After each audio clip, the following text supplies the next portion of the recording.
Hello mga kabatang Quiapo, January 14 episode summary. Sa mansyon ng mga gerero sinabi ni Jackie ano yun tag 25% kayo ano yan sinabi ni Roberto ang tagal natin pinaghirapan sa iba lang mapupunta at natawa ang dalawa si Roberto at Miguelito. At sabi ni Jackie di ba gusto ninyo patayin si Tanggol isabay na din natin ang nanay niya na si Meritz.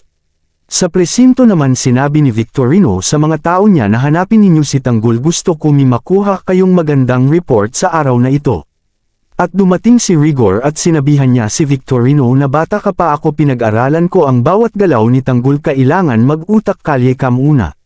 Bago mo mahuli si Tanggol at nagalit si Rigor at sinapak niya si Victorino at sinabi ni Victorino na sir kung nasa inyo ang vice mayor nasa panig ko naman ang mayor.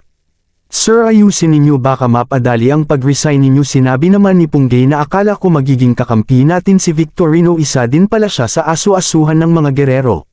Sa kotse naman ay sinabi ni Tanggol na paano ninyo natuntun sila Divina sinabi ni Enteng na sinundan namin si Bernard at sumagot si Tanggol hindi kaya nanay niya si Divina.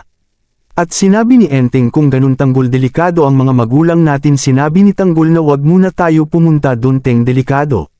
Sigurado pinapalibutan ng pulis ang lugar at tumawag si Punggay kay Enteng at sinabi ni Tanggol kay Punggay na pid ba ako makiusap na puntahan mo mga magulang namin sa San Dimas. At pakisabi na kapag may nagpanggap na kaibigan namin ay pakisabi na hindi namin kilala ang taong nagpanggap na yon.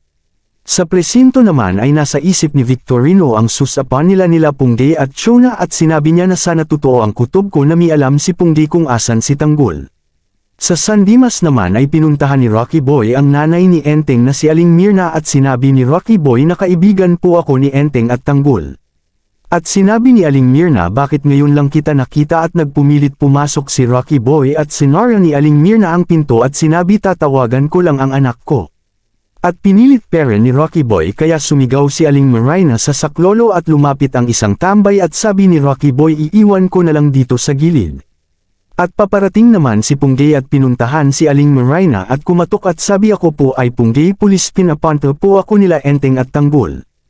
At sa gilid nakita ni Rocky Boy si Punggay at sinabi ni Punggay na akin na po ang phone ninyo yan po ang number ko tawagan mo po aki pag bumalik ang lalaking nanloob sa inyo. At nang papaalis na si Punggay ay sinundan siya ni Rocky Boy at nagtanong si Punggay sa tambay na saan nakatira si Bulldog at sinabi dyan po ma'am.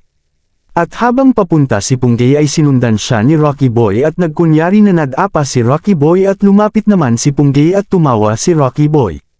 At sinakal ni Rocky Boy si Punggay at hinimite ito. At sa mansyon ni Rocky Boy ay nakatali na si Punggay at sinabi ni Punggay heyep ka ano gagawin mo sakin papatayin mo din ba ko at sumagot si Rocky Boy oo. At sa gate naman at andin sila Tanggol at sinabi ni Enteng na nakakandado at sinabi ni Tanggol pasukin mo para nabuksan. Ngunit winasak na lang ni Enteng ang gate at nakapasok na sila at ang machine na pangpatay kay Punggay ay nakabukas na at sumigaw si Tanggol Bernard at narinig ni Rocky Boy. At sinabi ayan na ang tagapagtanggol mo pero maabutin ka kaya nilang buhay at papalapit na si Tanggol. Abangan bukas mamatay kaya si Punggay. Salamat sa panunod like and share para sa update.